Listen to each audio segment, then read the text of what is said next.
A Piece of It All. A Hurt/Comfort. Percy Jackson, Percabeth fanfiction. Technically, Percy isn't a kid anymore. He hasn't been for quite some time. But he still feels like one. He still feels as he once was so long ago, completely lost and spiraling out of control, trying to figure out this crazy thing called life with so few people by his side.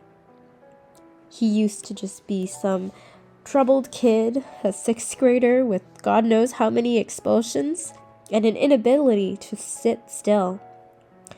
The kid that everybody stayed away from because they didn't want a suspension, detention, or a certain talking to. The kid that everybody picked on because he was small and scrawny and a little funny looking. The kid that felt like the smallest kid on the planet. And admittedly, he really isn't that kid anymore. Percy's 6 feet tall now, pushing past quickly. Has a strong athlete's build from training and so many friends he feels like he's losing track of their names and faces. He's the son of Poseidon, has a wonderful girlfriend, and everything he's ever wanted or needed in life. He's on top of the world, to say the least. And yet, he's sitting here at the bottom of the hill, trying to curl himself up into the smallest ball. It's silly of him to do so, but yet here he is. He wants to sink into the ground, let Gaia bury him whole. He's the one everyone looks up to, and he can't help but feel like it's all wrong. There's something wrong with him, with his brain, with whom he is fundamentally as a person. They all say he's Percy Jackson, one of the big 3, the prophecy child, but he can't help but feel like Percy Jackson, the 12-year-old kid who just wanted to be normal. Something sinks down in his gut. It curls up like a vine, like a strangling hold on his lungs, and he curls himself up even tighter. When will this feeling go away? When will he feel normal, feel okay? When will he stop feeling like he's created completely wrong? It's a feeling from deep within, like there's a pit inside of him that was supposed to be filled up, but instead is left gaping open, a bleeding wound with no healing in sight as the blood pours out of him. He's accomplished shrinking himself into a ball, as much as he could at least, and it provides him a modicum of relief and comfort. Flashes of memory swirl in his mind, shrinking down to take up as little space as he could in that gosh darn tiny closet that Gabe used to lock him in, or trying to hide in the corner when Gabe got a little too wasted and needed a pint-sized punching bag. Gabe isn't here anymore, but his memories feel burned into his skin more than the marks from Camp Jupiter. They hurt still. They sting still. The phantom pains make him weak. Maybe it's all psychosomatic. Maybe it really is just all in his head, or maybe he's just really crazy. All he knows is that it can't go away. Whatever is wrong and whatever needs to be fixed can't go away because it's all he's made from. Molded from some defective clay, fired at the wrong temperature in an ill-working kennel. Every cell in his body feels incorrect, feels like a mistake, an accident.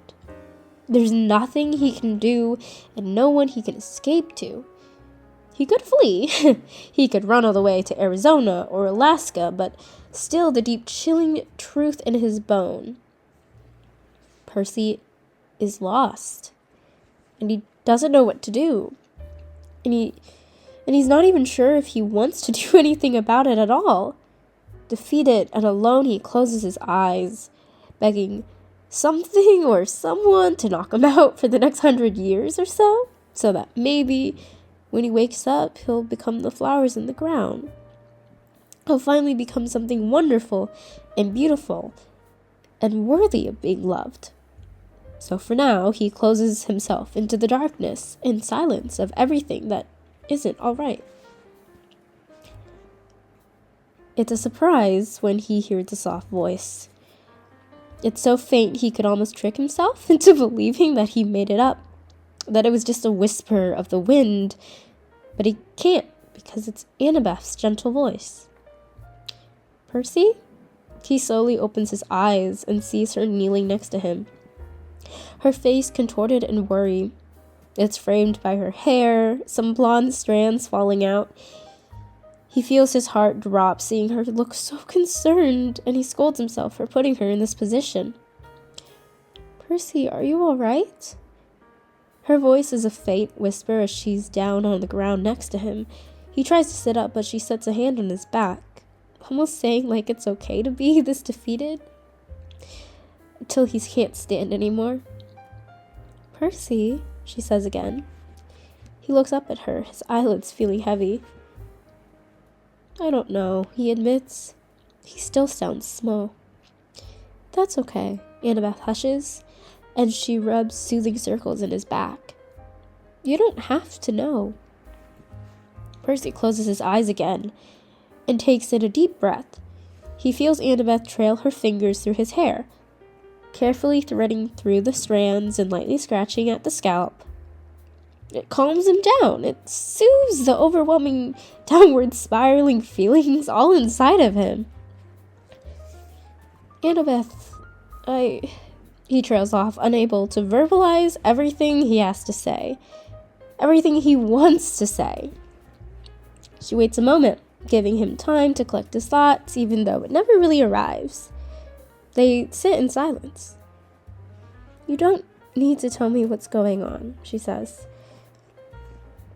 I'll always listen, but sometimes words aren't the easiest way to explain. At some point, they will be. But if they aren't right now, that's okay too. She pulls him into her lap, letting him prop his head up, and continues to run her fingers through his hair. He still feels the weight in his chest, the wrongness of who he has become deep inside. But with Annabeth, it feels a little easier to manage. Like he can become right somehow, even if he doesn't quite understand what that means. All Percy knows is that Annabeth is here with him, and that makes things a little more okay and a little easier to manage.